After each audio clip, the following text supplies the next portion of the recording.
Hey, Prime members, you can listen to Watch What Crappens ad-free on Amazon Music. Download the app today. Crappens, watch what crappens, watch what crappens. Who cares what happens when there's so much that crappens? Watch what crappens, watch what crappens. Who cares what happens when there's so much that crappens? Well, hello and welcome to Watch What Crappens, the podcast for all that crap we love to talk about on Ye Olde Bravs. I'm Ronnie. Guess who I'm with? His name is Ben. Hi, Ben. Hi, Ronnie. How are you? Good. How are you, you sweet man? I'm really excited and thrilled. I'm feeling all the emotions today. Well, it's your favorite day. It's the day that tickets go on sale. Okay? I know. Tickets went on sale today. Ben is like a little boy at Christmas. He doesn't celebrate Yes. Christmas, so he doesn't know that feeling, but he does because he's like one right now. Okay? Yeah. Today, our live tour, could you imagine? Our recorded tour goes on sale today. We just put up a VCR TV combo on stage. Yeah, our live show schedule was announced today. Find it at watchwhatcrappens.com. We're going to a lot of places. Going to be super fun. Tickets are on sale now, okay? Actually, if you're listening to this on Thursday, January 5th, you'll need the pre-sale code Crappens 2023, okay? But tomorrow, Friday, they're on sale for everybody. And the Golden Crappies are going to be part of that tour. Okay, they're in February this year. They are in Los Angeles at the Wiltern Theater. Can't believe they're letting us into that place, but they are suckers. Crazy. So we're doing that. We're going to have a lot of really big, fun guests for that. So please come join us. Ben, do you want to go over every city, or do you just want to get on with the show? No, I think this week we should go over all the cities that way, because people may not have listened to Southern Hospitality or something like that, because everyone listens to different shows. So I think we should go over all the cities. And while you pull that up, I will say I went, because by the way, first of all, I determine my self-worth based on how many tickets we sell. So that's why I'm like a kid on Christmas, because I'm like, they like us. But first of all, kind of amazing. I looked at some of the ticket maps that are just like on Ticketmaster or whatever, and like a bunch of tickets have already been sold. So, it's really, really exciting. So definitely buy your ticket, because I wouldn't want anyone to miss out on anything. Yeah, come. Okay. Everybody ready? Yes. Okay. I'm just going to go through a list of the cities. I'll make it quick.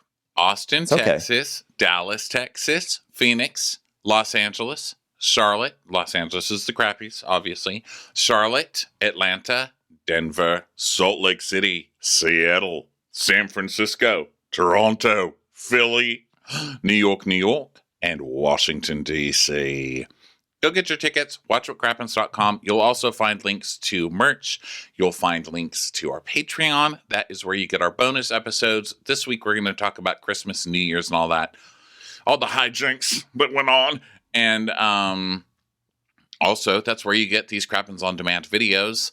Hi, we're on video right now. Today is a Crappens on Demand video, and my face looks insane because we normally don't record on Thursdays. Our schedule changed for the new year, and I had scheduled a microneedling appointment. Okay, have you ever had that done, Ben? I thought microneedling was your brows. No, that's microblading. Oh, Obviously, I haven't done that. microneedling.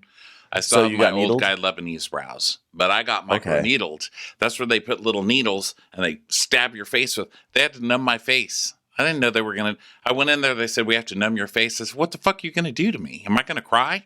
And she said, I don't know. That's Texas for you. She's like, I don't know. I guess we'll see. So they numb your face, and then they stab the fuck out of you for 30 minutes. And they don't tell you you're going to look like this. I look like Freddy Krueger. And then I was like, hey, can I get some vitamin B too? And so she shot me up with some vitamin B. And then I was like, hey, could you maybe laser something off for me? And she goes, I can plasma gun it. And I said, plasma gun it. Do it.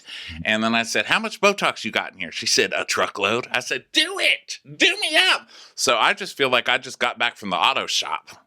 Wow. I got new You're everything. all buffed and waxed and detailed and ready to go. Well, you know what? I think that when we go to Salt Lake City, we definitely should drop by Beauty Lab and Laser and get some procedures done. Hell yes. She said, what do you want to look like? Like, what's your goal? And I said, I want to look like a bowling ball. I want someone to try to put their fingers through my eyes so they can bowl with me. You know, I want to be perfectly smooth. Well, I think that especially, what's it going to take like 1 or 2 days for like any like redness to sort of go away? Because you don't look that red, to be honest. I've got really bright lights on in here, but I look crazy. It just looked like you were in the sun. It looks like I got bruised. It's a storyline for Salt Lake City. I'm like, I won't tell you I got this bruise on my cheek. Was it Jen Shah? Well, what Two Judgy Girls was, I feel like I saw Two Judgy Girls fleetingly on Instagram put forth a theory that Heather's black eye actually came from like a botched procedure at Beauty Lab. I don't know if that's true, but I feel like that would be like the theory that makes the most sense, because she would not want to make her business look bad, and she's not going to pin that on another lady, so she'll just... Yeah, but her whole, like, be careful not to open the door in the middle of the night. And we all know what happened, but no one's going to talk about it. I mean, she's... Heather's really pissed a lot of people off. Everyone has turned on Heather. And this, I feel bad because, we like Heather Gay. Like, who doesn't like Heather Gay? Well, everybody right now. But before this season, everybody likes Heather Gay, But, man, it's the season I love of the year in Housewives seasons where people turn. There's that season, like the second season is the season that the bitch flower blooms, right? But there's always that season where people turn on the favorites, and that's kind of fun to watch too. As horrible as that is to say.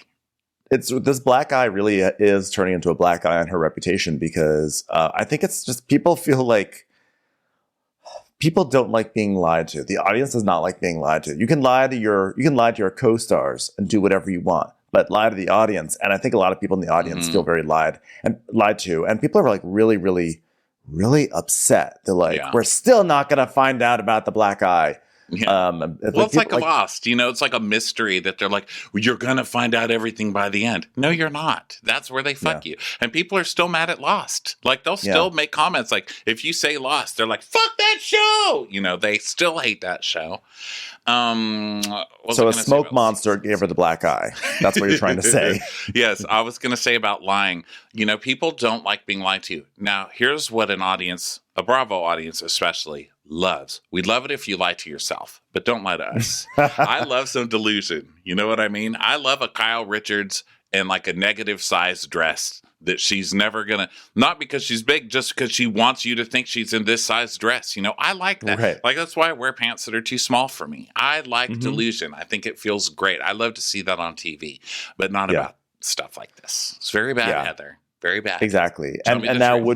And now is another good time just to remind people again, Heather did not fall off a boat. That's not something that happened. Still That's going. A video I made. Ronnie just sent me something, yesterday, 2 days ago, of someone saying, I was watching Below Deck and I saw Heather Gay fall off a boat. And then someone said, no, that's a video that Watch Crappens made. And she goes, well, then how did they splice it into the show? And she said, then how did I see the clip on Below Deck Adventure then? How did I see it? It's like you can't explain, because your brain puts stuff together. Your brain has I'm the queen of delusion. I get it. I know how the brain works. I'm the worst witness ever. I will always swear that I saw something that I didn't, but I'll really believe it. I'm crazy. Okay, so in some other news, Jen Shah is being sentenced tomorrow. Now, I don't know how this went from when all this was announced, like she pled guilty and all of this. All of the stuff that was released made it sound like she was going to get between... She said that she wouldn't contest anything over 14 years, I believe. But now everybody's thinking 10, which means it's going to be like 5. So what do you think it's going to be? Let's take bets. Oh man. Wow. This is like that show with it's like what's behind door number 1. Or it's like Price is Right. Okay? It's like Lost. This is like if Lost were on Price is Right. It's okay, the smoke monster. How much do you bid for the smoke monster? Yeah. I'm really bad at estimating. I think she's going to get to like 2 years. That's what I'm going to say. 2? Oh, girl. I hope that everybody in that courthouse is listening to the Bravo docket right now. And if you're not listening to it, audience, go listen to it. Ceci and Angela, they're great. It's a podcast. Go listen to it. They break this down. They have 3 episodes out now. Actually, maybe it's only 2 now, but there's 3 total. This woman is a monster, and I knew she was a monster. We all know she's a monster. She's horrible. She is way worse than anybody ever thought she was. She knew that they were investigating her, and she still was like opening secret bank accounts and hiding shit. And I mean, she didn't give a fuck. So if anybody has any pity for her, go listen to this podcast. It will erase it. I'm going to guess 7 years. 7's a good one. Yeah, it could be 7. I don't know. I wasn't following it as closely as you. I just know that, well, if she were like an old white man, it would probably be 2 years. But yeah, it'll probably be 7 years for her. Don't try and bring up the injustice right now when we're talking about Jen Shah. I'm aware that injustice exists in this world. No, I'm just saying. And I'm not using it for her. No way, ma'am. No way. I've listened to that Bravo docket. I know what you did, ma'am. By the way, I'm cracked out because I read some bro on Twitter talking about matcha tea and blueberries. So that's what I'm drinking right now. You don't hate blueberries. The other thing, this is not a news show, but there's a lot of... I know. I love it. I love it. This is the vibe. This is the vibe for today. Listen, Jen's only got potentially one good day left of freedom. So let's just revel in it, Yeah, let's enjoy it. So, breaking news in the Jen Shah case. This is also from Bravo Docket, but it was on TMZ, a lot of places. So, I'm not going to read the thing. I'll just sum it up and probably get it all wrong. So, yesterday or a couple of days ago, the government is like, wait a minute, court. We have something else. Somebody else has come forward. They were talking to Cameron Westcott's husband? I'm confused. They're like, listen here, little man. Listen here, thumb with a Republican haircut. Listen here. Someone else has come forward. So apparently, Jen Shah, allegedly, okay, this is what they're reporting, not me, don't sue me. Allegedly, Jen Shah was having an affair with some dude who lived in Vegas. And his wife found out and took screenshots of the texts that they were sending each other and sent those texts to Sharif. Okay. So then Jen Shah got so pissed off. She kept calling this lady and calling this lady. The lady's like, I ain't talking to that crazy whack. So she let it go. So Jen Shah gets in her car and drives to Vegas and knocks on her door at 2:30 in the morning and starts telling her off and doing all this stuff. And it was so bad, she called the police, and then she got a restraining order against Jen Shah. So they're trying to introduce that at the last moment to affect Jen's sentencing. So who knows? But I'll tell you, there's never a dull moment with that Jen Shah. Yeah. Well, it sounds like her days on Bravo are over, though. I mean, she's not at the reunion. She wasn't invited to BravoCon. So this is it. This is the last flickers of the Jen Shah candle before it goes up in smoke. Nope. It's not the last flickers. No, hell no. Jen Shah is going to go on the run or some shit. She's not going to just go down and be boring, okay? They're going to sentence her tomorrow, and then she's going to, like, Carmen Sandiego this shit. And they're going to have board games for the rest of our lives for all of our children to play, like, where in the world is Jen Shah's ass? Where is she? Yeah. Jen Shah would actually, like, the way to capture Jen Shah is have her play her own game, because she would go into like a paradox, because she'd be like, where in the world is Jen Shah? Well, what about me? Where in the world am I? Wait a second. I am Jen Shah. It's not working. Ah! Yeah, she would never hide. All you would have to do is like turn on a flashlight and she'd see a spotlight and just jump right out. It's me. I'm here. What about what I'm going through? I would love a video game called Where in the World is Jen Shah? Like, I would play that game all day long, and it would be just like the very like dull version of Carmen Sandiego. Like Carmen Sandiego, it's like, ooh, you just tracked her down to Sofia, Bulgaria, and then you see like little footprints in a safe falls. But with Jen Shah, it's like, all right, you can go to the old Circuit City, or you can visit a Valvoline, and you might find a clue there. Valvoline. I feel like I would always win that game because I would always choose Canal Street. Because, she's just always down there buying fake shit. Always. Her fake Gucci's and all that. Yeah. Oh, well, I'm excited. We're going on Kay Casey's podcast, and we're recording it on January 6th, the sentencing day. So maybe we'll have some, like, maybe the sentencing will come in live as we're talking with Maybe. Kate. You never know. One never knows. Do one. Okay, let's get on with this. The title is Unfashionably Something, but it had a ... so I didn't click it. Unfashionably ... Well, I mean, that says so much about this show. It really does. Most of the Real Housewives shows, to be honest. Especially this one, though. This one has the feathers. This is the feather show. Yeah, this is the feather show. There's a word for people who design clothing made out of feathers. And this show's keeping those people alive. Feathiers or whatever. Feathiers. Okay, so let's go on with the show, everybody. 20 minutes into it, here we are. Welcome to Watch It Crappens. So we are with Whitney and Heather. Wait. Yeah, because we're still at the dinner party. We're still in San Diego, and they're still at dinner late at night. And Heather is still being coy about her black eyes. So Whitney is trying to do... Basically, Whitney's trying to be like Mariah Carey and Precious right now. She's trying to be like a really... What? She's trying to be like a very concerned social worker. She's like, Heather, how did you get a black eye? Well, Heather better start answering, or I'm going to turn into Monique from Precious and throw a damn TV at her down the stairs. Okay. So Heather's like, I have a black eye? I mean, I thought I covered up with makeup. Jen, you said I looked fine. You said no one's going to notice. And she's like, okay, because everyone's looking at her like, this is no longer hilarious, Heather. Like, you have a giant black eye, right? So she's like, listen, I woke up with this horrible black eye and, and scratches all over my body. And then she looks right at Jen, who's sitting next to her, and stares at her. She goes, but we're still unsure about what happened to my eye. Yeah. And it's like, it looks like she's looking for Jen to jump in and start like providing a cover story or whatever. But Jen's just like Jen's just not taking the bait whatsoever. Or admit it, right? I'm taking it that she's trying to get Jen to say, I did it, it was an accident, whatever, because Heather keeps saying, let's see if anybody else wants to talk about it, and then looking at Jen, Right. Well, maybe. Yeah, I mean, it's hard to know. It's the mystery of our times. Either way, the Bravo editors know what they think, and here's what they think. So Heather's like, well, there are theories. And Whitney tells us, I'm trying to figure out what Heather is trying to say without actually saying it.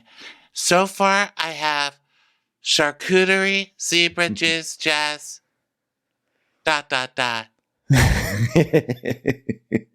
Outer darkness.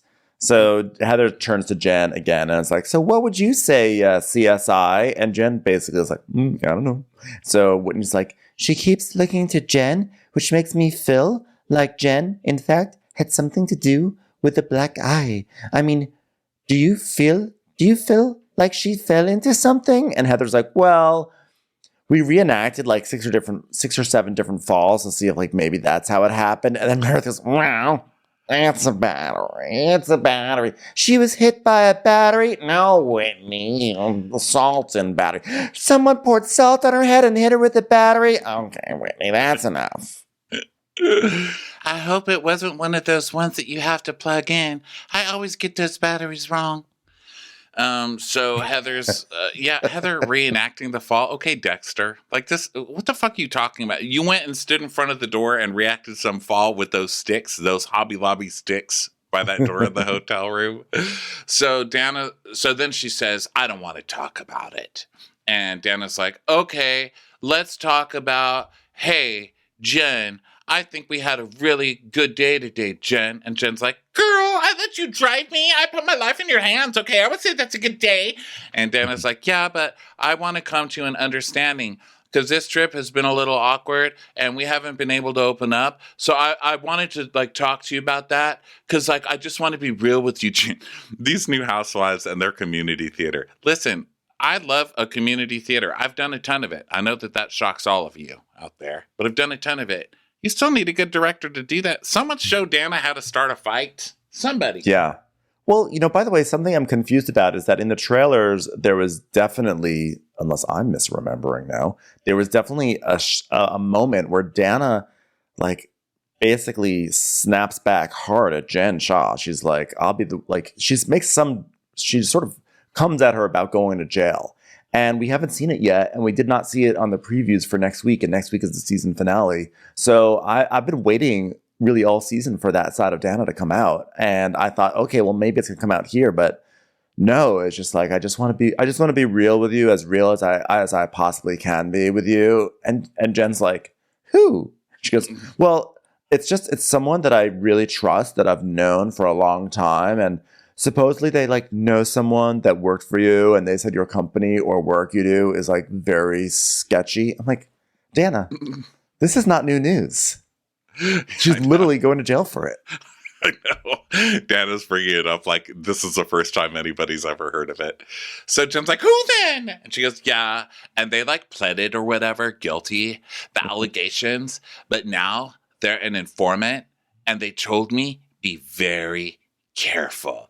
And Jen's like, hang on, let's be specific and careful about this. If you want to bring it up, then bring it to the finish line. And she's like, I cannot do that, Jen. It's like, then you shouldn't talk about it. Jen starts having a fit, which I agree with. Like, if you're going to bring this stuff up, I mean, I don't think she needs to give more, because this has already been introduced to the court. So I need new witnesses. I need new testimony. I don't care.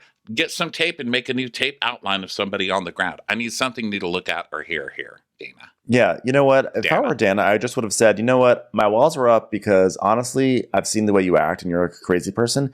And also, I know you were arrested by Homeland Security, and I know that doesn't just happen by accident. So honestly, I'm a little bit on guard. And she goes, well, what about like innocent before proven guilty? I'd be like, well, I'm not a court of law. I'm a person. And honestly, I'm judgmental. So guilty before innocent. Sorry. Yeah, that innocent before being proven guilty is only in court. Not dinner. Okay. Not dinner. Not dinner. At dinner, I get to judge your ass. Yeah. So Heather's just guilty shaking her until proven guilty. Heather's just shaking her head, because she's so mad that Dana is doing this. And Jen's like, what you're talking about is my life. And Dana's like, yeah, but I know, like, what I want to say is like how I felt coming into this. Like, she still can't start. So Jen's just like, okay, I'll scream at her anyway. And she's like, bitch, I rode with you today.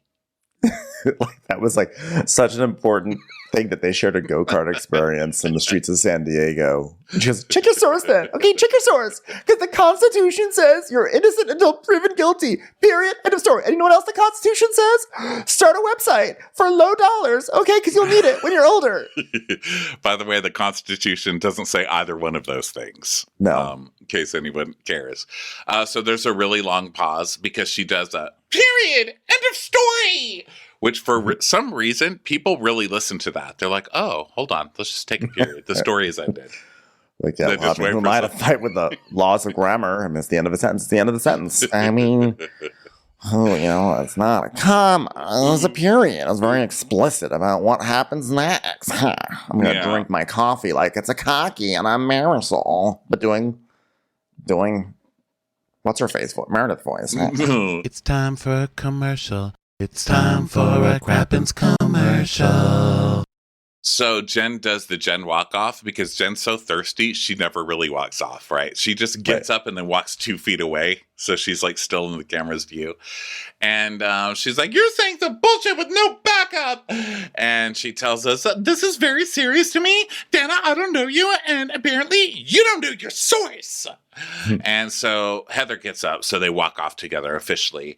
And Dana's like, yeah, you guys see this shit going on with Jen and you don't even say anything.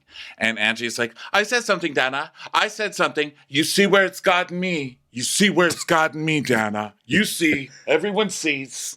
Yeah, we saw where it got you. Almost standing up to Jen and realizing that you're in a toxic friendship and then caving in again. So we do see that. So Whitney's like, this is the dance we do and it's hard. Like, Macarena. That's hard. Where did the hands go? And she goes, yeah, with Jen, you're always running the risk of coming at you and like freaking out on you. And then it cuts to, I will drown you, bitch!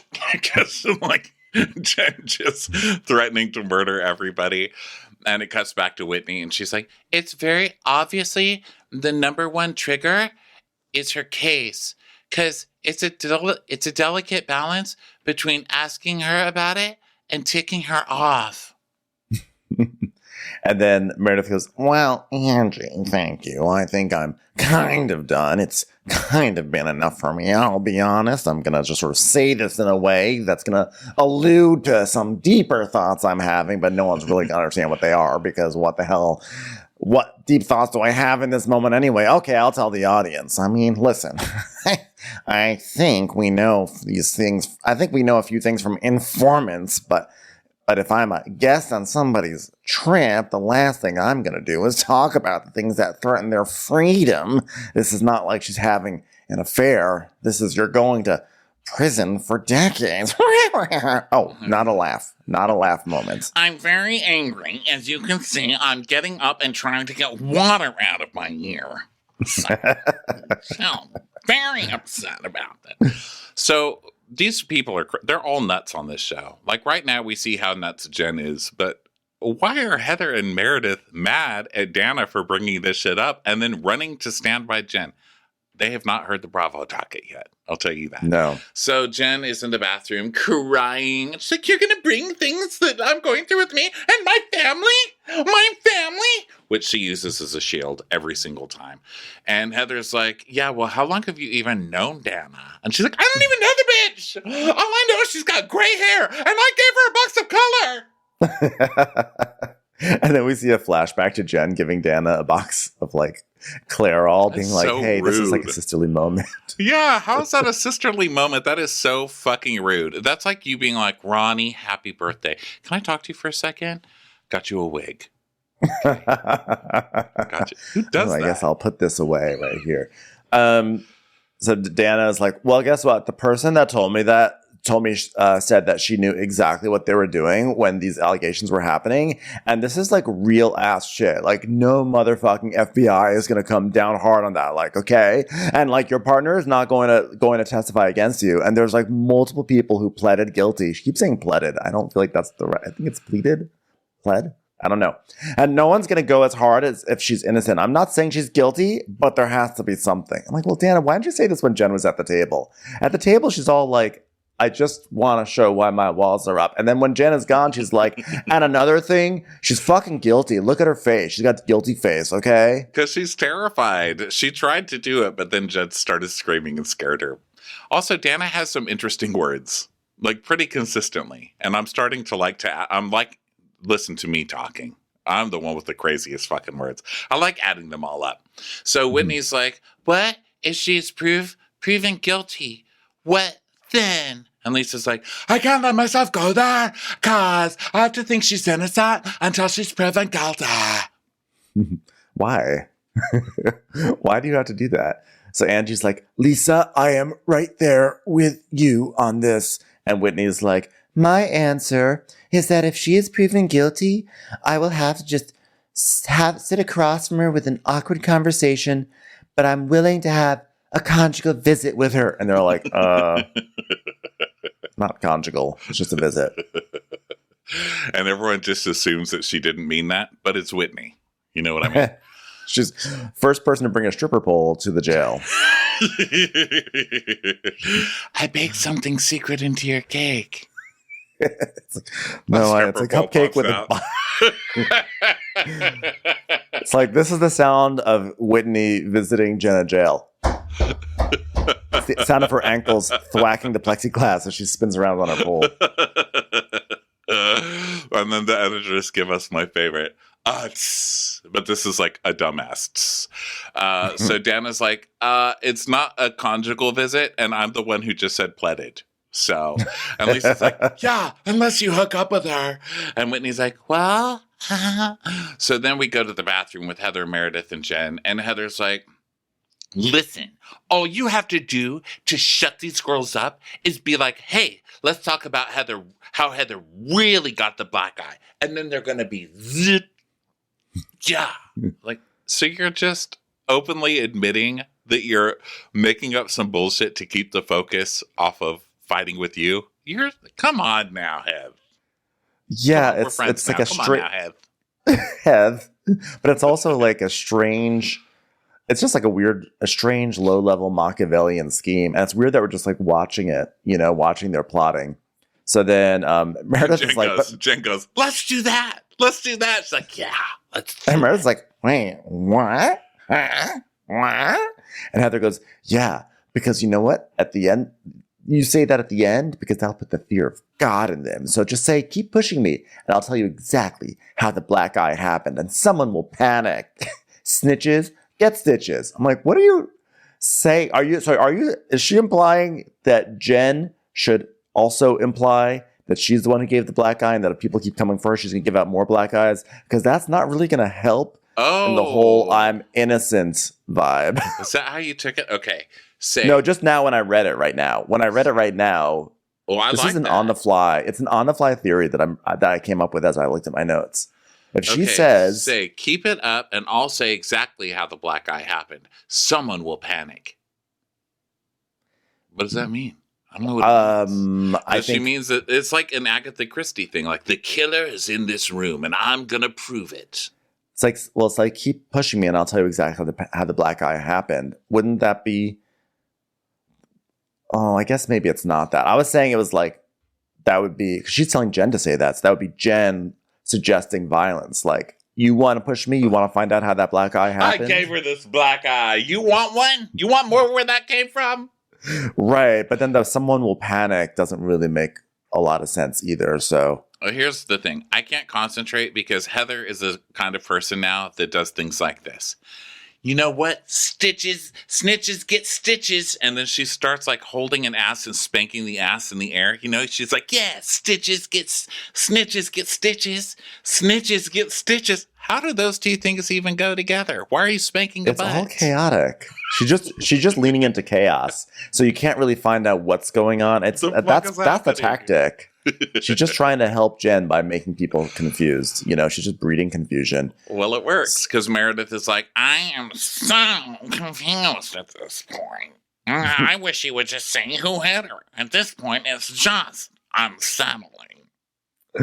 So then back at the table, Lisa's like, everyone comes back to the table. And so Lisa's like, so when you left this conversation, you just left this conversation we had, and we said, we believe Jen, and I said, until somebody proves her innocent, you still have to believe that she's innocent. I mean, someone believes that she's not innocent, you have to believe she's innocent. And then I said, 2-for-1 chalupas at Taco Bell. There's still time if we get in the car right now. And Jen's like, yeah, because otherwise, why are you even at this table? And Lisa's like, yeah, I was like, you just need to get to know Jen. I promise, Jen's amazing. And Jen's totally innocent. And Jen, stop kissing Jen's ass. This is making me crazy. It's the penultimate episode of the season. And you guys are still up Jen's ass. What does she have on you people? So Dana's like, well, I just want to be honest with you. That's why I had my walls up. I had my walls up on this trip. This ain't The Bachelor. You're watching the wrong show, ma'am. No one cares about your walls. Yeah, I feel like it's strange to talk about your walls being up when really like all you've done is gone around in a go-kart. Like no one's been trying to get to the emotional crux of what's going on with Dana. And then Dana tells us, no matter what they say about Jen, how much they trust her, how much they defend her, she is a very untrustworthy person. I'm like, well, again, we pay for cable. You know what I mean? She's on Bravo. Okay, she's on Bravo. So then it's 4 a.m. actually. They're still sitting at the table until 4 a.m. So they decide that they're gonna wrap it up because Lisa has to get get to a plane. So then Heather's like, well, I guess I'm gonna go. How did they say it in Greece? Opa. They're like, yeah, whatever. That'll work. Yeah. So Heather's like, want to wear my eye patch, Lisa? Want to wear it? And she's like, this is my new Tinder profile pic. So then, did you just say all that? No, I didn't. Fixing my straw. Sorry. Yeah. So now we're back in Utah, and Whitney, we're at Whitney's house. We're in Whitney's row house, and she's like, dong, dong. She's like meditating. And then Lisa is fishing with John, which I could watch for a year. Every night. Hi, trout. Hi, guppy. Hi, Pebbles. Rainbow trout. I love your parades. Hi. Can I touch? Can I touch your scales? Can I touch? And then we get crazy haws. Yeah, all over. And that was the music of the composer left his synthesizer out and his cat walked along the keyboards. That's what that was. Yeah, and they're like, keep it. Brent. Keep it. We love that. And it's the most energetic, craziest music to lead us into a scene with the least charismatic people ever to be on television, Brooks and Chloe. Okay? Brooks is like, okay, I need to go through the looks. And Chloe's like, do you need me to try them on? And he's like, potentially. And then Meredith comes and she goes, hi, guys. And they both look at her and go, hi. So, are you guys excited about tonight? Yeah, can't you see? It's all over my face right now, Mom.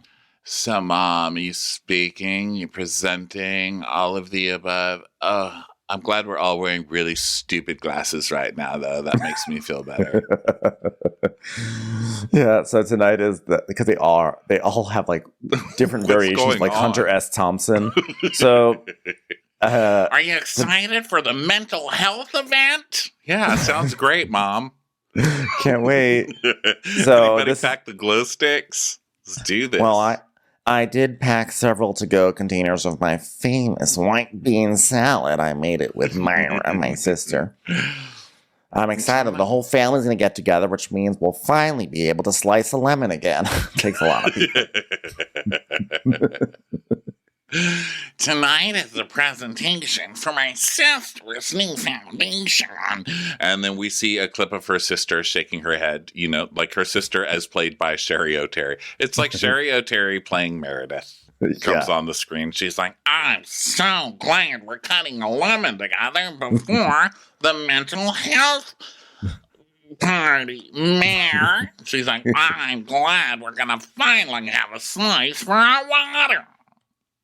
Now all of the water is going to be delicious. I couldn't agree more, sister. No, I couldn't agree more, sister. Wow. Sisters doing it for themselves. I think that Meredith's mom probably was driving on a very bumpy road when she was pregnant with these two, because they're still just their whole life. They're just like, wow.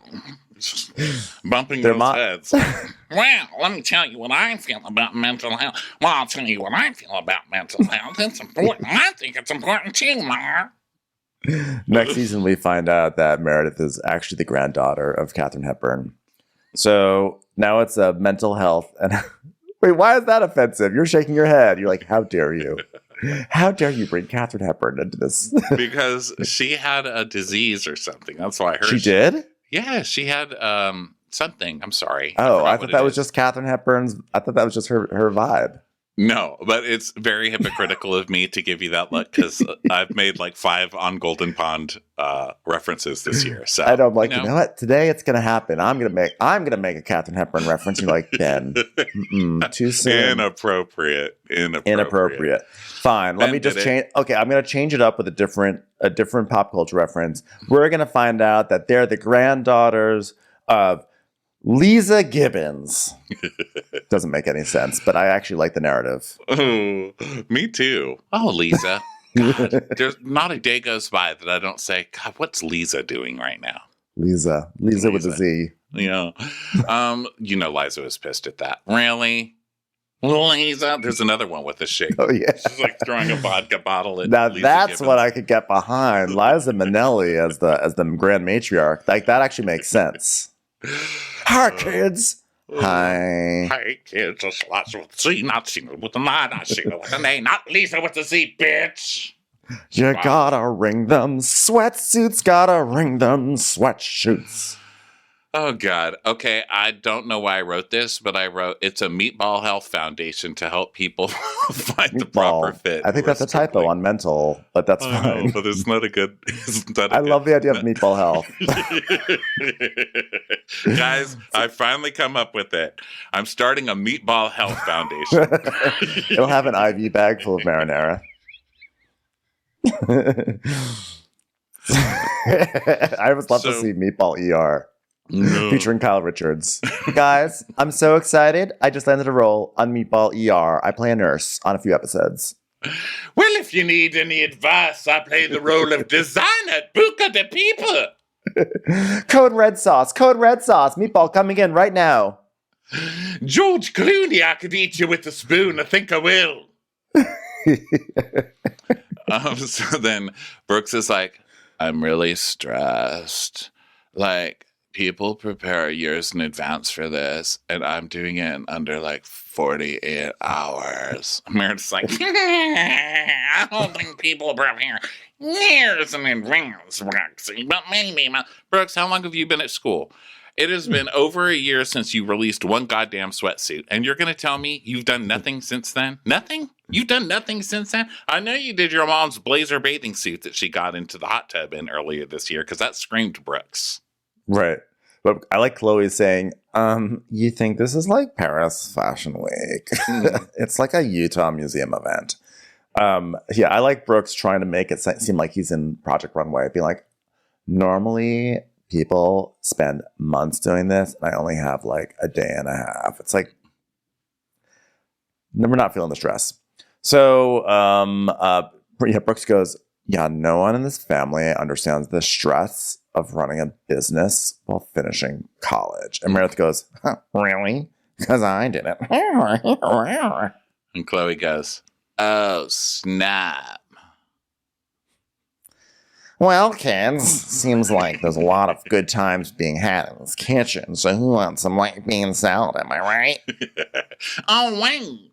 Here's a text from Whitney. Hey, Mara, won't be able to make it because we had a rescheduled Bobby's birthday party, but we're making a very nice donation of an unemployment check signed on the back from Justin for Meatball Health. Well, that's very kind. Oh, this must be it here. Look at this one. Let me open up this envelope. Oh, wow. Seems like it's a donation in chocolate syrup. Okay. Well, we'll just put that over here. Oh, this next one. Open. No commentary. Signed Whitney, but her name is spelled wrong. Interesting. The donation is yelling at me. Apparently, it's been kidnapped by someone named Terry and saying, no, Terry.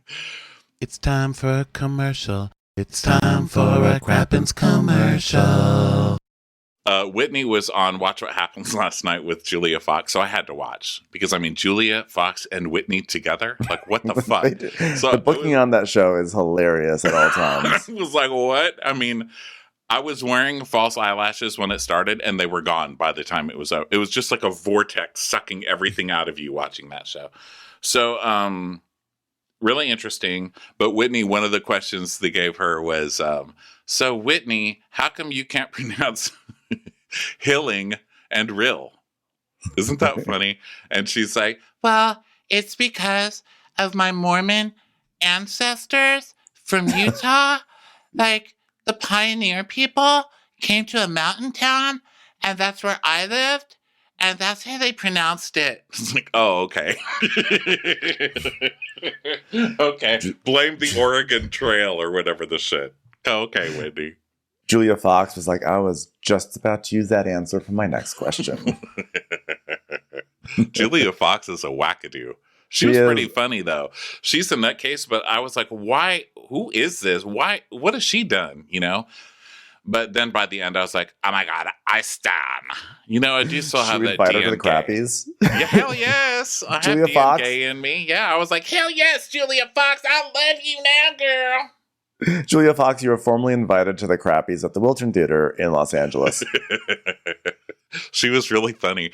She kept staring into the monitors at herself to the point where, and you could tell she's doing it because she's not looking. She's just like staring at herself and like posing. And Andy's like, Julia, we're here. You don't have to look at yourself in the monitor. She goes, I know, but I'm just like, I look so good. And she's staring at the monitor. And he's like, no, don't do that. Talk to us.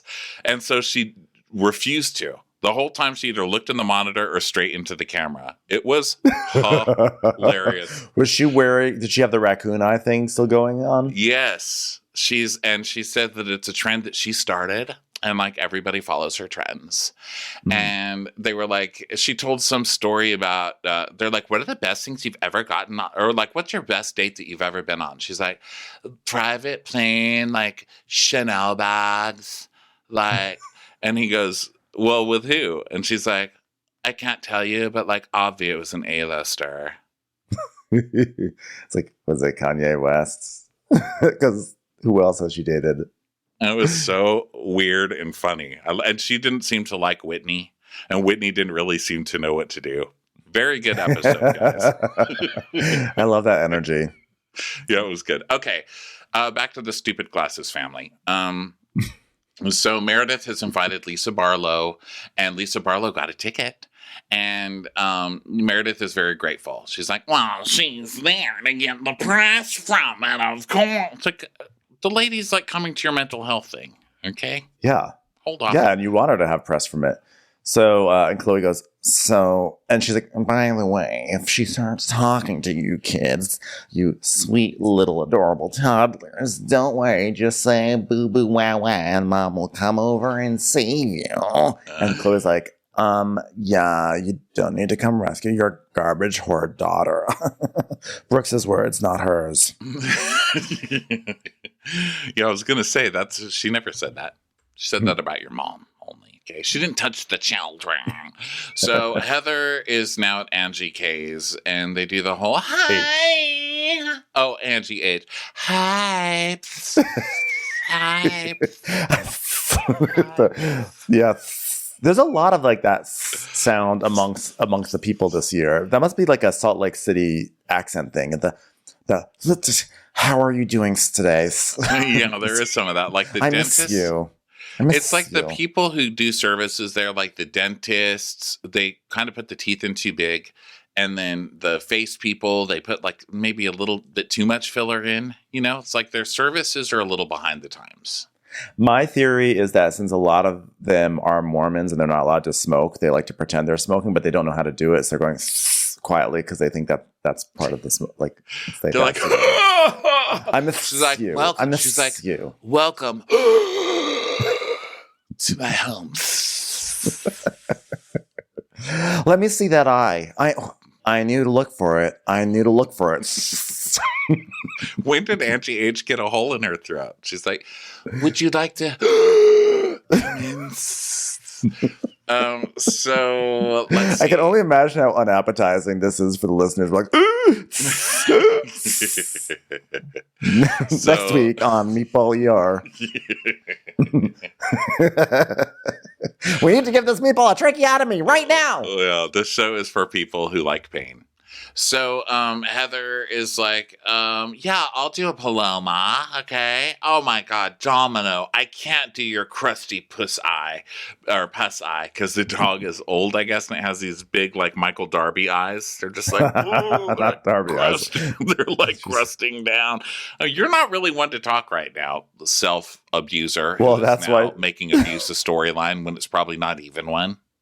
Well, that's why she said, now I get why people keep asking about the eye, because it's impossible to turn away. Not that I want to talk about it, although I did just bring it up. I really went out of my way to draw attention to your crazy dog eyes and then my eye. But I don't want to talk about it. Yeah, don't please let's not talk about it. Please let's not. Can I have some eyes in this? I'm sorry, I meant ice.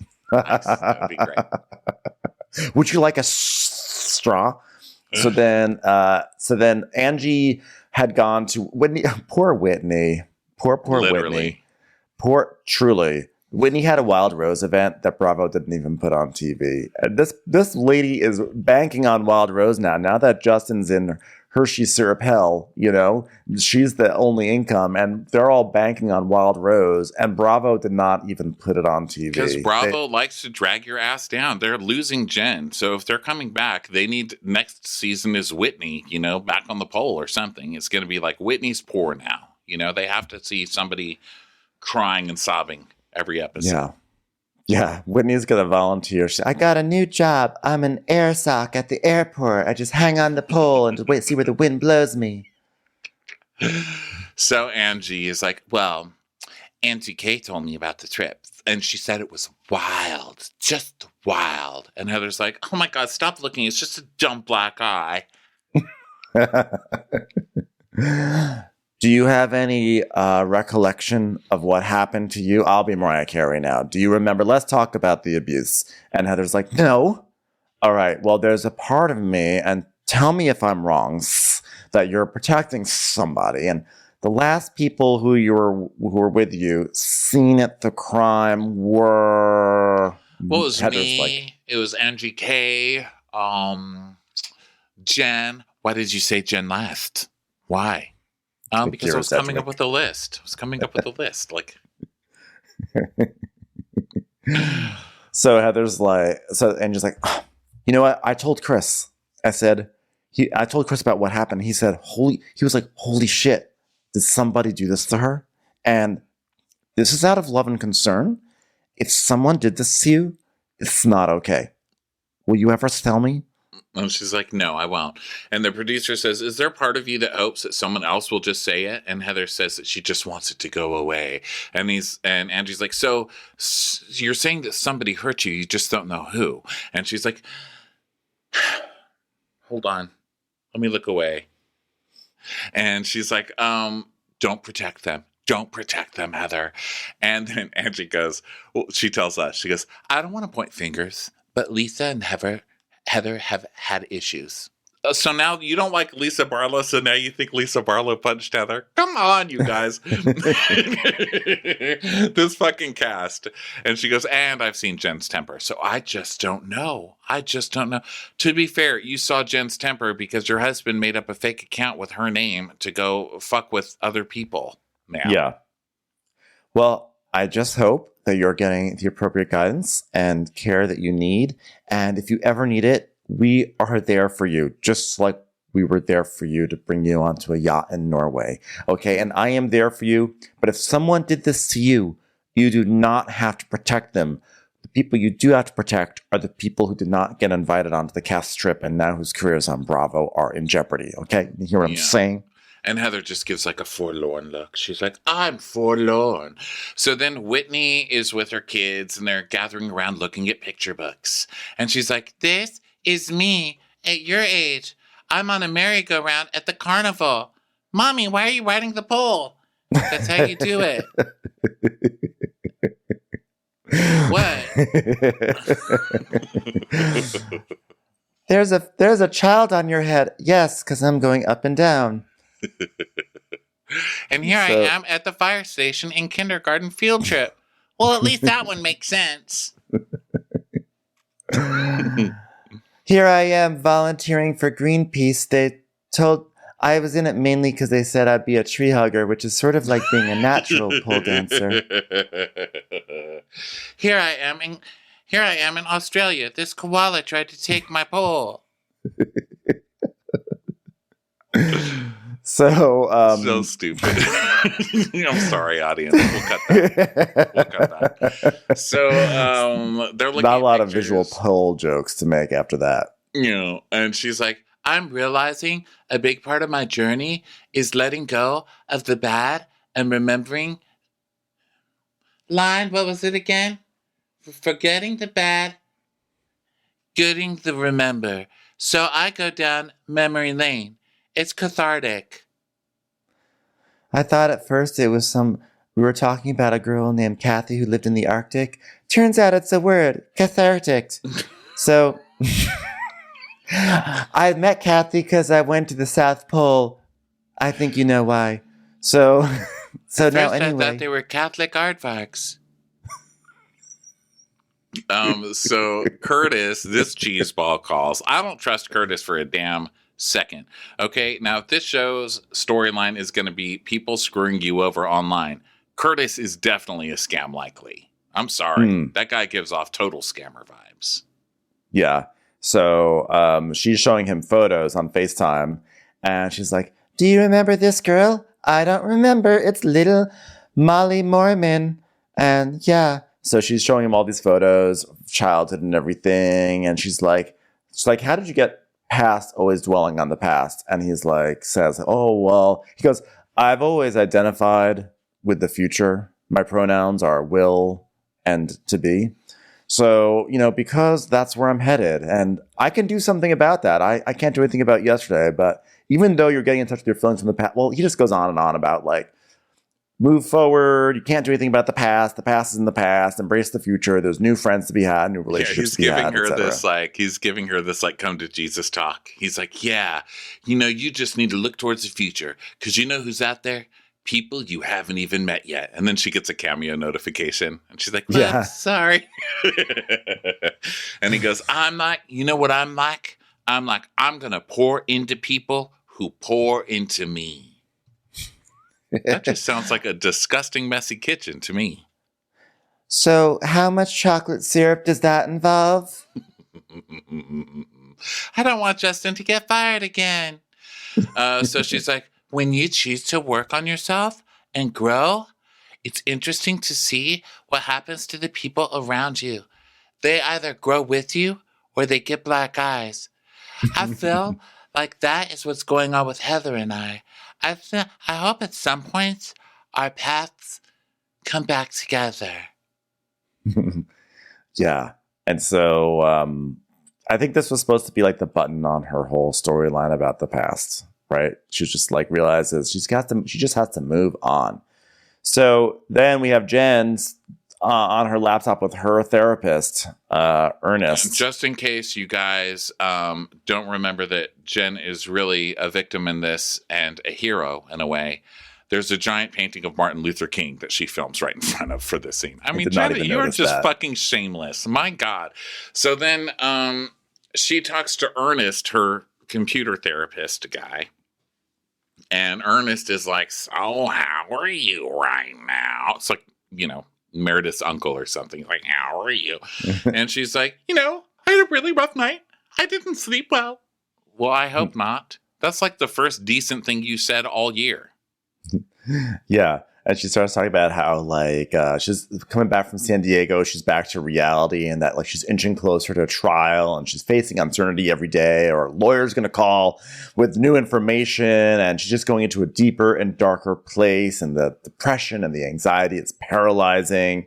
And Ernest is like, well, you've been through a lot. And the most important thing is that you get closer to setting up all the support structures. What are you going to need from family and friends when you go to jail? I didn't say I was going to jail. I mean, it's pretty obvious, honey. Listen, what do you need? She's like, your social security number? Not Jen. Your mother's maiden name? Jen. The first street you grew up on? Jen. I'm worried about my kids. Yeah, you should be. You fucked up. I can't with her. I can't even sit there. You do it. I know. Well, it's always funny to me when people commit crimes and then they get caught and then they're angry at the people who catch them because it's going to affect their kids. Well, another way to not affect your kids is not do the bad shit in the first place. Yeah, I can't with her. So then she does this whole song and dance about, poor Sharif cries in the parking lot because he's so worried about he just needs me. Girl, you got about a year and a half in prison before he divorces your ass. Okay, I'm calling it now. So I can't with her. She's a monster. So next up, Meredith's fashion show. She's like, every fashion show is crazy and intense. Mom, where should I take my jogging suit? Back to the back, Brooksy, stat. Every fashion show has a lot of moving parts, and in this case, that includes my head on my neck. Just can't stop it, okay? Well, this one's heightened because it means a lot to me, and I just want it to be a success. And we have so many people who are donating their services and time, and apparently chocolate syrup, and a lot of designers here too. Well, quote unquote designers. I'm contractually obligated to say that.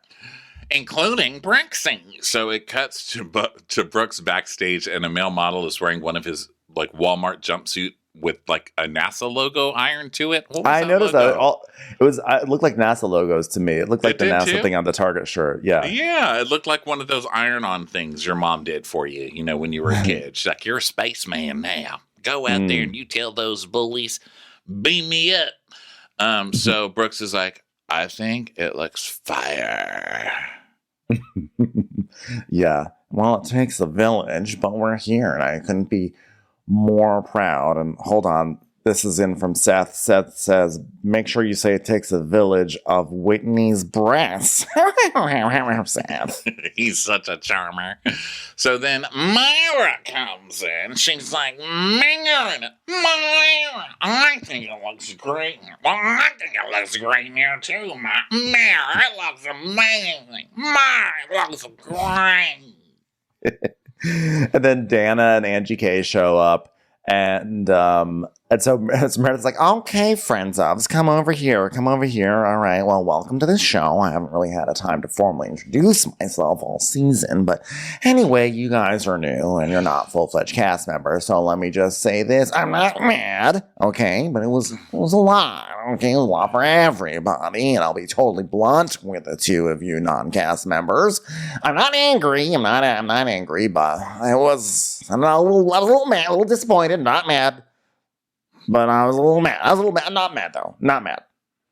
You told Lisa what I was saying. I mean, we had a conversation, and we were gonna bring it up at the dinner. She's basically telling these amateurs, listen, I was giving you the information for the big dinner confrontation. You don't go blow the dinner confrontation during the getting ready montage. That's why you hear the music. That's to put our lipstick on. It's not to go tell my secrets, okay? If you're going to be part of a gang up, learn how to gang up. Am I right, Myra? You gotta know how to be part of this game, girls. Well, in hindsight, I wish I had said that I did not want to be involved in any of this. I feel terrible for my part in it. And I was, well, I'm not mad, Angie K. There's your name, right? I never got your name the entire season. I'm moving on, but I was just saying I'm not mad. And then conclusion, I just want to add, I'm not mad. Actually, reverse conclusion, because now it's time for you, Dana. It's your turn, Dana, on the hot seat. Oh my God, they have like an I'm not mad counter that keeps popping up. It's like, I'm not mad. Ding! I'm not mad. Ding! I'm not mad. Ding! And so Angie's like, well, I think it speaks volumes about me that I didn't want to be involved in that conversation. What does that mean? Does Angie K ever make a sentence that makes sense? Because I never get what she's fucking talking about. You don't get like points for wanting to not be part of the conversation, but still participating in it anyway. Yeah, I get points for all of those calories I didn't really want to eat this morning. No, that's not how that works. So Meredith is like, okay, don't know what you just said, but it's noted, okay? None of us should ever speak negatively about each other. I got it, but I'm not mad. I'm not mad. These are irritations. This is like my toe on Seth's team. It's a minor irritation. And we voice it and we move on. And that to me is not speaking negative or anything. It's just me discussing in public, a public document that the SEC filed. That was very easy to just go to that website and navigate a government bureaucracy website, very simple to do. Pay a little bit of money to get through a paywall, order the documents and make sure it comes to you, do some more bureaucracy, just simple public document stuff. I'm really not being negative at all. It wasn't being negative. I mean, to pay for it, I used PayPal. Nothing says not negative than the word pal. And she's like, I mean, it just felt like a little bit of a slap in the face, but I'm not mad. Ding. So Angie K's like, you seem mad, Meredith. Well, see, this is why you're not a full-fledged cast member. Yeah, these auditions have lasted way too long. This chorus line has gone on for 7 hours. Okay, you're no Cass. Okay, move on. So, to all the chorus line fans out there, I was like, I know that was a reference that I don't get. The music and the mirror and the chance to dance for you. Dun, dun, dun, dun, dun, dun, dun, dun, dun, dun. I do know that song. Dom played that the other night, actually. So, of course he did. God, I would love a camera in your house. I love that Dom just like one night, it's like Tuesday. He's like, you know what I'm going to listen to? The chance to dance for you. Dun, dun, dun, dun, dun, dun, dun, dun. It literally is what happens. I was cooking. I was just like making something, and all of a sudden it's like dun dun dun dun dun dun dun dun dun dun, and I like looked up. He's like smiling. So, so he knows to put it on. He knows to put it on before, because if it waits too long, I'm gonna put on Carly Rae Jepsen. So that's funny. But hey, I'm down for the show tunes. So Jen and Sharif show up, and then Lisa shows up, and she's like, "Let's be honest, Meredith doesn't like me. Hi, pretty girls. Hi." Oh, and Jen and Sharif come with Morello or whatever that guy is who stole the bag out of Meredith's shop. Oh, I didn't even notice that. What the hell? Yeah, he's the one wearing those big fake flowers all over his jacket. Oh, I thought that was just a centerpiece that was walking. He's there to be the purse carrier, which is ironic. So Chloe's like, "Jen, you're channeling my mom with the feathers." Fuck off, Chloe. Okay? Your mother didn't invent feathers. Why am I standing up for Jen? This keeps You're just in a state. backing me. Yeah. You're not mad. You're not mad. I'm not mad. So yeah, Lisa's like, "Let's be honest, she doesn't like me. But I definitely wanted to support from Meredith because her sister and her nephew have gone through a lot. And I want to let them know that this is important because it's about mental health awareness. And it starts with kindness." So Meredith is like, "Well, I'm not surprised that Lisa showed up. She's very concerned with appearances, and I don't think it would be a good look for her to miss my charity event." So there's like a lot of fake moments, whatever, and Meredith's like, "Yeah, it gives her a chance to take pose for social media." And then she does she mocks Lisa doing duck lips, as if Meredith and everyone else in this cast does not do that on every single photo they post on social media. I know, but Meredith looks 3 years old in hers. I mean, that girl's got Facetune comments more on her post than anybody I've ever seen on there. They crack up at every post she puts on there. So Jen and Sharif, but also she did a very good impersonation of it, because then they showed Lisa actually using it on social media, doing the exact same pose. Yeah. So good. So then we see Jen and Sharif, and Jen's like, "I saw Angie and Sean are here. Do you have to check? I just want to get it over with." And he's like, "Yeah, we should do that." So they go, because Jen tells us that she asked for an invoice, and we see the text. Oh my gosh, I have a screenshot of the invoice. Say something while I look for it. Say doing great. something. You're doing great. All right. Well, let me tell you something. All right. Well, last time I got an invoice was from Costco, because apparently I bought so many white beans that they had to actually get a new SKU of them from a new distributor. And they said, "This is costing your operation a lot of money." As they sent it to me, and I said, "This is for my toddler. He lives and breathes for my white bean salad." Nailed It's very it. important to feed them. Nailed it. Okay, so first here's the text. It's between Angie K and Jen, obviously. And it says, "Jen Shah knew." So I guess this is her new number. It says, "Happy Valentine's Day to my Greek goddess hearts. Ofa Atu XOXO." And then Angie says, "Oh my God, heart, heart, heart, heart. Love us. Heart, heart, heart, heart, heart, heart, heart, heart, heart, heart, heart, heart. Happy V-Day. Heart, heart, heart, exclamation point, exclamation point, exclamation point, exclamation point, exclamation point, exclamation point." And then Jen says, "I'm going to post that." And she says, "You toileting have to." It's an emoji. I think it's a toilet. "You have to tag me." I swear there's 11 exclamation points here. And then a laughy face. And then Jen says, "Also, I need to pay you for the party stuff. Kissy face." So that was the text. So then they show the invoice. Orchid Dynasty, $1,281. Bartender, $3,600. Which, how many bartenders were there? I'm in the wrong profession. That's a lot. Cake, $568. Diamond rental, $2,662. Millennium Dance, $600. This is the poor dancer. Piano, $754. Common Sense Card Dealers, $981.44. Catering, $2,400. Cleaning, $400. Additional assistance, $400. Okay, here's what I'll tell you. If you are in cleaning or additional assistance, you're fucked. Okay? You know what you need to start standing up for? Diamond rental and bartending. Okay? That's what I learned from this. Also, if someone sent me this invoice, I would say, "No, I'm not paying $3,600 for bartending. Fuck that. Hand me some shot glasses. I'll do it." Yeah. It's It's a lot of money for bartenders. I don't know how much bartenders cost, but $3,600 does that include like maybe also all the booze or something like that? It only says bartenders, but I don't know. So that total came out to around 14 grand. So Angie's like, okay, Lisa, I should probably have you sit down because I have something really devastating to share with you. Like, I'm still in shock, okay? Angie showed up and she said that Jen had reached out on FaceTime. And then we see a clip of Angie going, she called me earlier today and she wants to make peace with me.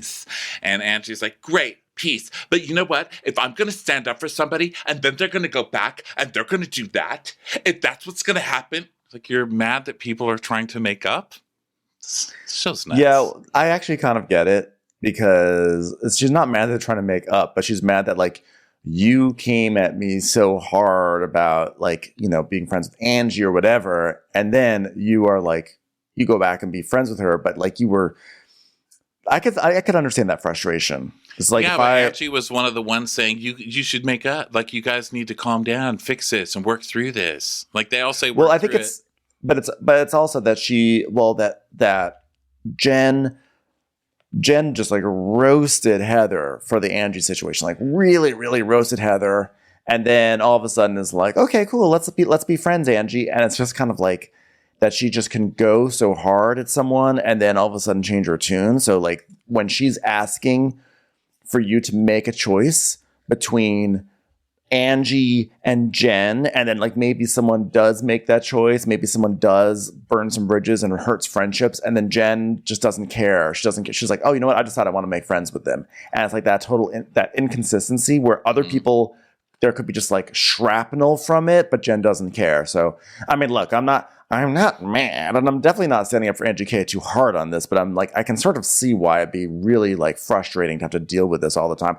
She had to sit through a whole meal of Jen going nuts, consoling Jen, doing all this thing for Jen just to be like, oh, actually, I want to be friends with her. But that's like literally every friendship on this show. But yeah, but it's just, I think, well, you know, it's like when Angie, no, I get what you're saying. But when when a friend breaks up with someone and you sit there on the phone and you listen to them cry and moan and you listen, and they want all this advice and they demand all this energy out of you, and then the next day they get back together with them and you're like, well, why did you even need me for this? Yeah. Oh, yeah. We've been there many, many times. Yeah. And I've been that person on the other end of the line, too. Maybe that's why I'm standing up for it. Oh, I did just get your email about starting up a new website. So Angie K, a tribute to Audrey Hepburn. So Angie K is like, I am stunned. This is the woman who pushed her to the brink of taking her own life. I lost sleep over that. Okay, Angie K, calm the fuck down. Okay? You're the one who was just so offended and then the next day acted like nothing had ever happened with Jen. So shut up. Yeah. So Dana's like, okay, sorry, but I called this shit from day one. She is not a good person. She is not a good friend. So Lisa says, yeah, you know what? The least inconsistent person home cooked meals are more consistent than her. Okay? You know, Jen is not consistent. And then when you look at the big picture, it's like, I'm believing you saying you're innocent, even though you're constantly lying to me in a friendship. So like, why would I believe you're not doing that in like other aspects of your life, like your work life? Well, congratulations. You're finally realizing that Jen might be guilty. Really? Yeah. God. Because she wanted to make up with Angie. That's what led you to this? You had every other clue in the book. No, Ronnie, there was barely any evidence whatsoever. It's not like there was like a Hulu special about it. So Angie said that she did get a text from Jen about an invite to a party. And Dana's like, oh, is that because she's different around her husband? I was like, okay, Dana. So, and Angie's like, well, there's two different people, you know, it's like two personalities. Well, if there's two different personalities, that's scary. That's dangerous. Yeah. Yeah, because she's not consistent. Yeah, that's what I'm saying. She's not consistent. Yeah, she's not consistent. She needs to be consistent. Because if she's not consistent, what is that? She's not consistent. So it's dangerous. It's like, oh, say consistent again. So Angie K, who's just fed up with Jen being inconsistent, roller coaster friendship, toxic, etc. They all sit down at this. They sit down for the fashion show. Angie's on one side of the runway. Jen Shah's on the other side of the runway. There's a check in Coach Shah's blazer. The tension is higher than it's ever been. And then Angie just like walks across the runway and is like, hey guys, sorry, let's bring it in. Good to see you guys. Good to see you. Good to see you. The biggest Hi, guys. faker. Hi. The biggest faker in this group, which is saying a lot. So they have some poor lady come out and go, hello, I would like to introduce Meredith. And that's all. Meredith is like, thank you very much. Naomi Progresso. Who's Naomi Progresso? Let's play on Naomi Campbell's suit. So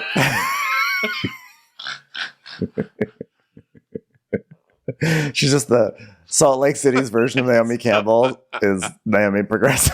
That is so stupid. I was like, I'll just wait for him to continue. No, I don't need to ask who that is, but you didn't continue. I was like, damn it, now I have to pretend. I was like, this he's going to bitch ask. He's going to ask. He needs to ask because otherwise everyone else is confused. Well, we have Utah's biggest supermodel, Naomi Progresso, here to introduce this show. Naomi, hit it. Welcome to the show. Great work. Not bad. Great job, Clam Chowder. Move to the side now. All right, everyone. Thank you for supporting this cause because this is important to me. And it needs to be as important to every person in America. Mental health. So she talks about, her nephew.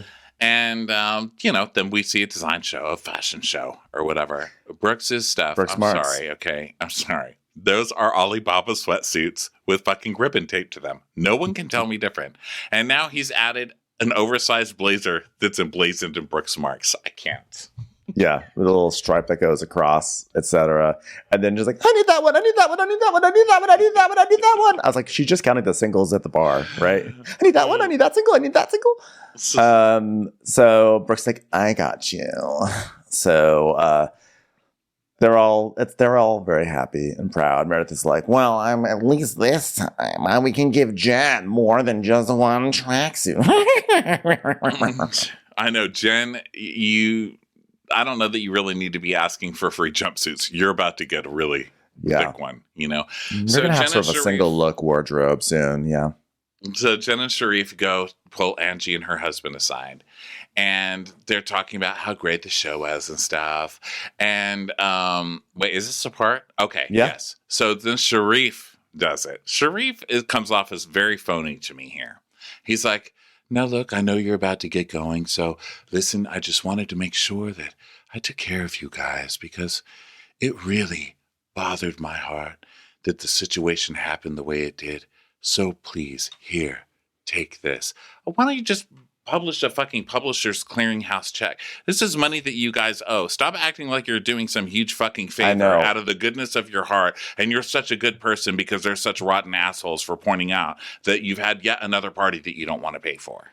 I know. That's actually really bothered me too. Because I hate that thing where Jen and Sharif did not pay or did not even offer to pay. And then they do this in this way where like Angie and her husband are like dicks for asking for money when it's like totally entitled. And I have to say, it was also very funny to me because Angie's trying to give an energy of like, guys, don't even worry about it. Because she's like, guys, less about the paper. Then I have a lot of respect for both of you. And like, I love both of you guys and I love your family. And I was hurt by some things. And she's sort of like giving like, listen, water under the bridge, but they still take that check. They're like, thank you. We'll still take it though. But then she goes, I was hurt by some things. And he goes, we were too. Badly. And it hurt me to feel like we had a debt. You didn't feel like you had a debt. You fucking had a debt. And you don't have the right to say how much you're hurting right now. Neither one of you. How dare you? Even if you had nothing to do with Jen Shah's crimes, to sit here and act like you're a victim in all of this when you know what she did, shame on you. And I normally really like him, but he didn't pull this scene off very well. Yeah, I just didn't like that Angie and Chris were made to look like they were the dicks. Although, I mean, they are dicks. Well, the thing is this. What we don't know is we're taking Angie's word for it that she never said, listen, we got this. We know you're going through a hard time. We've covered this. It is actually possible that she said that, or she may have spoken in a way that well, Jen doesn't even claim that she said that. She doesn't? Well, in that No. case, yeah. She just assumed that she didn't have to pay. Yeah. And so She did.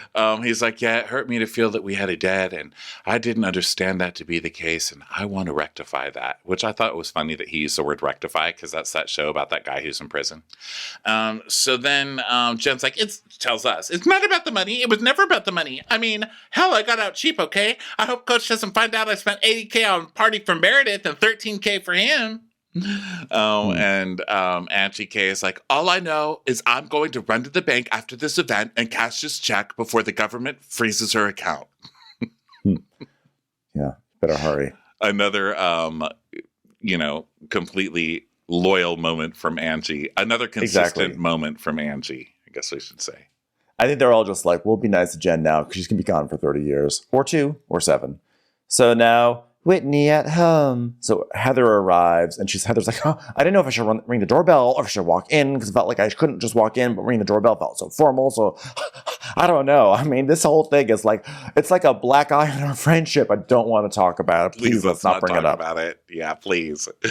So she's like, it's Bobby's birthday, right? So I brought her a present and some wine. And Whitney's like, wow, thank you. And she takes the wine. She's like, no, that's for Bobby. Okay. The xylophone is for you. So Bobby comes down and she gives her the present. And now we have a long standoff with giving soap opera looks to each other. Like, who's going to talk first? Heather doing this with her eye, like to highlight it. Whitney just looking stupidly at whatever flies flying around the kitchen. And then finally, Whitney tells us, Heather and I were really, really close. We talked every day. We were involved in each other's lives at such an intimate level. It sucks not knowing what's going on in your friend's life. A couple of months ago, I would know what happened to her or I, and it makes me sad. She doesn't feel she can tell me. Yeah, let's go to the fire pit. So they go outside, and she goes, I've been really, really, really worried about you, especially since the trip. And Heather goes, really? I had no idea you even cared. And Whitney goes, well, just because I might be upset with you or in a weird place, like a literal weird place. Have you seen this neighborhood? It's a little weird. I never stopped caring about you. Well, that's what's weird, because I never felt you didn't care. But then finding out that we're on a friendship break, that just stabbed me in the heart. It stabbed me. And Whitney's like, it's not a dig. I just need to process this weirdness. Like, I feel like I have to chase you down. And she's like, there's no chasing me down. You don't know anything going on in my life. You don't even know how I got my black eye. You don't even know I had a choir for 2 days. Well, do you really not remember about your black eye? Because you said I don't remember. You said I don't want to talk about it. You said I've been assaulted. Yeah, I say assaulted. That's how I say it. And you said if someone knocks on your door at 4 a.m., don't answer the door because you might get assaulted. Why are you laughing? Oh, it's just funny to me and true and part of the mystery of the eye. That's part of the mystery of the eye, right? Like, oh. No. So Whitney rightly says that it's been insane watching Heather create this world of confusion over a black eye. So she asks her straight up, she's like, did somebody do it to you? And there's a really long pause. And Heather goes, I don't think that's even the conversation you and I should be having right now, because it's unimportant. I'm concerned. I know the amount of pressure on you. You're writing a book. You're a single mom. You have a business. You have a lot on your plate. But you're also healing from the church. And I know what that drama is. And I don't know if it's you don't remember because maybe you were drinking and you and Jen were having the best time ever and extremely intoxicated with your tops off because you were drinking wasted, drinking problem, alcoholic, putting your boobs on people because alcoholism. Yeah, you were extremely intoxicated, running around topless, putting your boobs on people. I said, is this another one of Justin's office parties? But then I remembered Justin is on an employment journey. And Heather's like, Jen's boob did it. It's just a force of nature. Who cares? And Whitney's like, why? Why won't you tell me? Did you black out like an alcoholic with that Joseph Smith in your life in the outer darkness or what? And Heather's she's like, I remember how I got it. And, other people know how I got it. So how come those other people, wait a minute. I just thought of something. Other people know that you got it, but I don't know that you got it. Well, because I'm on a friendship break, Whitney. You gave me the perfect excuse to hang this over your head. And when he's like, but why didn't you tell me? Because I was on a friendship break. And Heather goes, I don't know if I would tell you anything because the trust has been broken. It's been broken, Whitney. Oh, God. Like, by the way, this is all bullshit. I've I'm been sorry. such a horrible friend to you. I'm sorry. I'm such a horrible mother. I'm sorry I failed you as my child. Go, be free. Find a new mother. Go to the mall and go to the mother store and ask for a new mother. I'm like, oh my God, is it Mother's Day? What the hell? This is ridiculous. I'm sorry, okay, because like I've been on Heather's side with this whole thing with Whitney because Whitney was trying to brew something up. She's trying to get Heather to co-sign the Jizz for Jazz rumors. And Heather was like, I just don't remember it. I would tell you if I remember it, but I just don't remember. And Whitney got mad that she wouldn't co-sign. And that's what started this whole thing. And she tied it to her childhood trauma, etc. But so like, I'm on Heather's side. And yet in a situation like this, when she says, oh, well, there's a friendship break and I don't know if we could ever be friends again or whatever. Like, you let Jen Shah treat you so Jen Shah. badly. Exactly. So badly. And you go back to her time and time again. And Whitney actually is having a relatively chill thing of saying, I needed to take some time away from our friendship to like regroup. Is like, it's not nice to hear, but it's also a pretty mature way to approach something. Yeah. And she's like, Whitney, this whole friendship break has been really shitty for me, and I think you don't care because you think you can just break it, and then when you're ready, you can come pick it up, and I'm going to be funny and fight battles as a team, but that's not how it works. When you break something that wasn't broken, it's never the same again. Look at all of our noses. Literally all of them. Okay? And I think she's right here because she says, I think Whitney wanted to start drama where there was none and curry favor with the other friends in the group. So she put me on the altar. Now, this is where she loses me. She didn't put you on the altar and sacrifice you, I mean, I can see what she's saying, but she's like, she's not going to get off that easy. Yeah, but the thing is, it's just not fair. I don't think it's fair that she's saying, she's doing this whole thing of like, oh, it's broken. It can't be put back together again. You've sacrificed me or whatever. I'm like, Jen has treated you like a piece of garbage all this time. Like all this time. Maybe the stakes are higher with Whitney. Maybe she felt she had a more genuine relationship with Whitney. So she thought this would never happen. But with Jen, she knows it's all fake anyway. So she doesn't care. I don't know. But she didn't say that. Well, she only respects the kind of abuser types in the group, right? Yeah. It's like someone like Jen is so mean about it's like she's going to abuse you basically emotionally, or you're going to do what she wants and be her friend. And it's like, that's who she goes to. Even though she hates Lisa Barlow, she's always trying to be nice and get friendly with Lisa Barlow, Yeah. The reason she hates Lisa Barlow is because Lisa Barlow was an alpha kind of woman who rejected her in the beginning and called her a good time girl and all that stuff. So I think it's naive to assume it would be the way it was. So I'm going to go hang out with the chick who called me Shrek and accused me of being racist multiple times on social media. Bye. Yeah. And so Heather's like, I feel very sad that bad weather has been such a dark cloud over your head. Be free, young Whitney. I will not hold you back any longer. Live your best life. But I want bad weather back. I think we're stronger together. Well, I think that's taking me for granted, assuming it would come back as it would. That's what it was.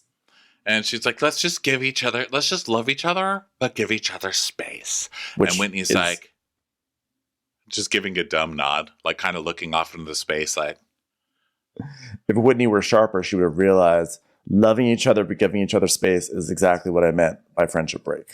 And exactly. Exactly. That's what. But however you need to get to that space, I guess you got there eventually, right?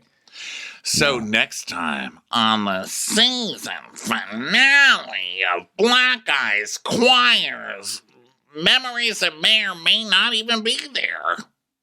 Salt Lake City. I know, much shorter season. Last season, I looked it up, had, I think, 21 episodes before the reunion, and now I think we just finished episode 13. So significantly shorter. What a weird season. What the hell are they even talking about on this season? Now, that said, I still love it. Yeah, I think it's still great, but it's like just sort of has like no clear through line. I really do. My theory, I still feel like fans, which is that they had started the season and they had started with Jenny. All the Jenny stuff came out, and they probably had to start the season over, but they were already a certain number of weeks into production, and I think it was just sort of like a weird wobbly season, and but it was so fun. I still love it.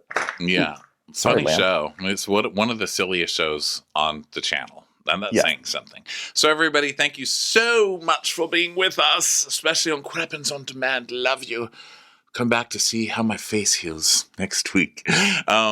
In the meantime, go get your tickets for Watch What Crappens Live, the Cheetah brand tour, starting this February through the spring. Come find your tickets at Hey, happy 4:20 p.m. Yeah, smoke one. Also, go to patreon.com/watchwhatcrappens for all of this good stuff, and we'll talk to you guys later. Bye, everyone. Bye. Watch What Crappens would like to thank its premium sponsors. Ain't no thing like Allison King. Ashley Savoni, she don't take no baloney. Dana C. Dana Do. She's not just a Sheila, she's a Daniela. Itchels. Aaron McNicholas. She don't miss no trickolas. Hava Nagila Weber. Jamie. She has no last namey. Sipped some scotch with Jessica Trotch. She's always supplying. It's Kelly Ryan. Kristen the Piston Anderson. You're never alone with Lacey Monteleone. Let's give a kisserino to Lisa Lino. Megan Berg. You can't have a burger without the Berg. Sarah Greenwood. She only uses her power for good. The Bay Area Betches. And our super premium sponsors. Always the wiser, it's Allison Weisler. Somebody get us 10 cc's of Betsy MD. We're taking the gold with Brenda Silva. Let's get real with Caitlin O'Neill. Don't get salty with Christine Pepper. Better do what she says, it's Elva Enriquez. Can't have a meal without the Emily Sides. Undo your fasteners, it's Erin Kastner. Nobody holds a candle to Jamie Kendall. She's not harsh, she's Jill Hirsch. We will, Joanna Rockland you. My favorite Murdo, Karen McMurdo. We love him madly, it's Kyle Pod Shadley. Let's go on a bender with Lauren Fender. She's a good hobby, it's Lauren Hobgood. We want to hang with Liz Lang. The incredible edible Matthews sisters. Nancy Cease and Desisto. Give him hell, Miss Noel. She's the queen bee, it's Sarah Lemke. Shannon, out of a cannon, Anthony. Let's take off with Tamla Plain. She ain't no shrinking Violet Kuchar. We love you guys. Hey, Prime members, you can listen to Watch What Crappens ad-free on Amazon Music. Download the Amazon Music app today. Or you can listen ad-free with Wondery Plus in Apple Podcasts. Before you go, tell us about yourself by completing a short survey at Wondery.com/survey.